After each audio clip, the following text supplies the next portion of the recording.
we looked like amateurs. People must have seen us going out there training and just tipping over and just going, I thought Mark could sail a boat, and I thought I could too, but it took 3 months for us to actually sail the thing out of the harbour and around a course without breaking something. So the boats are a real challenge.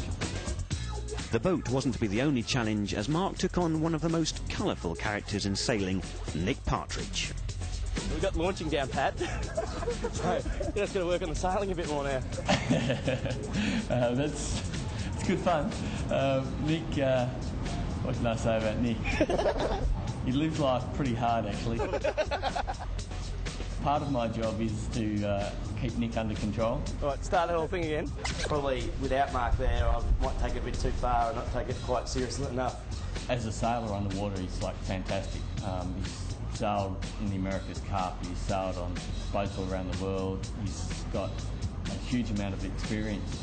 We get on with, we're good mates, and it stayed that way. Basically, when you're travelling, you're with them 24 hours a day, and unless you get on really, really well, it can be very difficult. And 4 years, spending all your time with someone is a lot of time.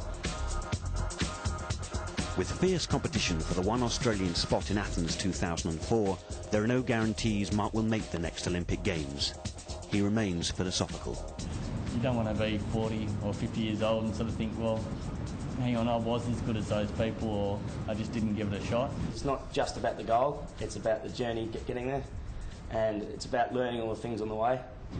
Yeah, failing would be far better, and at least know you had a go. Heading up the leaderboard with a 3-point advantage is the multiple world champion Chris Nicholson, with Nakamura, Wadlow and McNichol all within 5 points. With 2 discards to follow, the fleet is far from out of touch.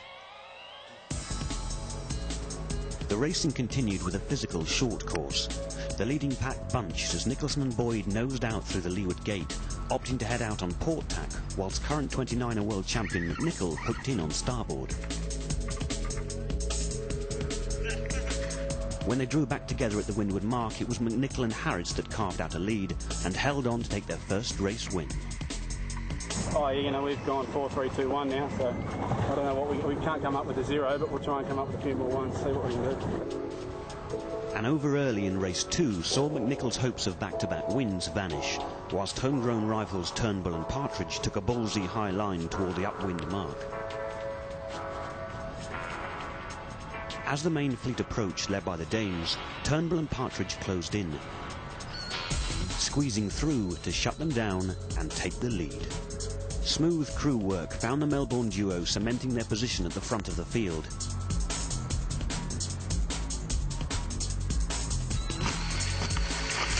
They had closed the points gap despite a morning of disappointing results. The fast and furious courses were taking their toll on the crews as the final race got underway.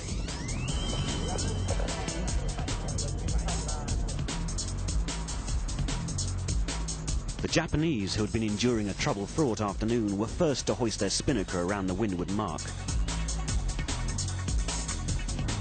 Though disaster struck again when the spinnaker cord trapped around the bow and they were forced to make emergency repairs on the move.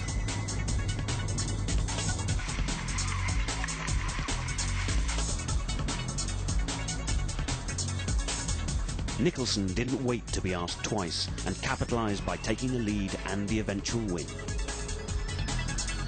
We've never come to this short of a race before. It's pretty insane. I guess I haven't stopped sweating all day actually at the moment, and it's fun. It was all a bit too quick. The race was all a bit too short. Yes, overheat my body. The poor crews were all overheating, and it was all just a bit too fast. Yeah, last race I'm first position, but spinnaker halyard problem. I lost first position, maybe 6 or 7. Very bad. Yeah, unlucky. We're happy just to be racing after our little accident this morning, and we had a pretty solid afternoon. I think Nico probably got a few points on us, but we're still in the hunt. Yeah, we'd probably be just in the lead, sort of to the Americans, I would imagine at the moment. So, but you know, like with 3 races to go, you know, you can never ever think that you're comfortable, because you know, it's so easy out here to have a bad race. As light broke on the final day, the predicted 30-knot winds were nowhere to be seen.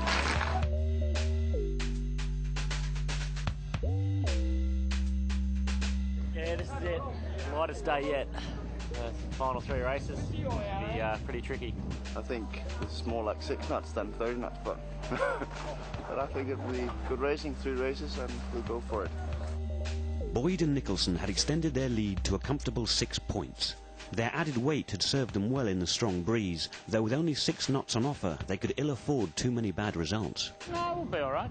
You know, we've got a little bit of a point sleeve, so we just got to hang consistent for 3 races. Honestly, it'll be a bit of a battle to bridge the gap to Chris. We'll do our best, but it's a little bit out of our hands in that he'd have to have a few really bad results.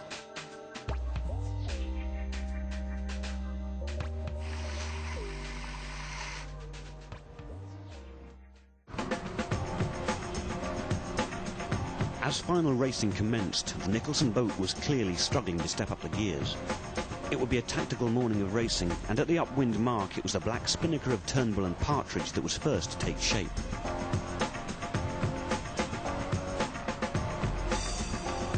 The Americans were next to round, whilst the event leaders laboured to find the juice to make the mark.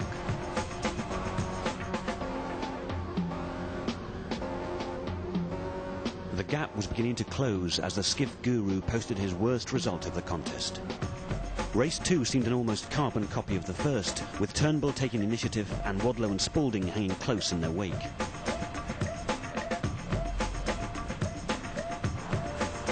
Though as the wind built fast, the familiar yellow sail of Nicholson began to push through the pack.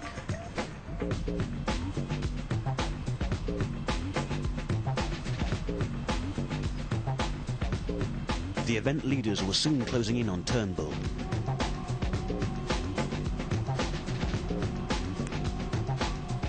He did manage to hold on to the lead, but a second-place finish for Nicholson and Boyd gifted them the Grand Prix win.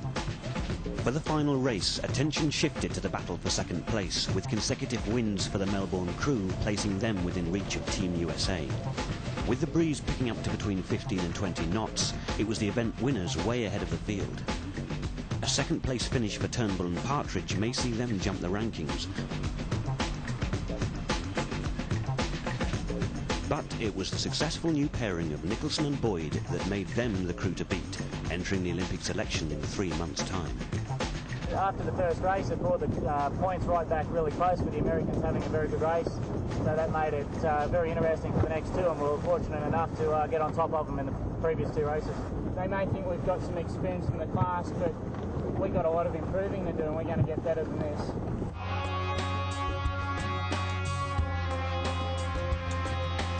We had first, second, so hopefully. What does that leave you now? Don't know, I haven't added it up, but hopefully second. It'll be close with the Americans, I think.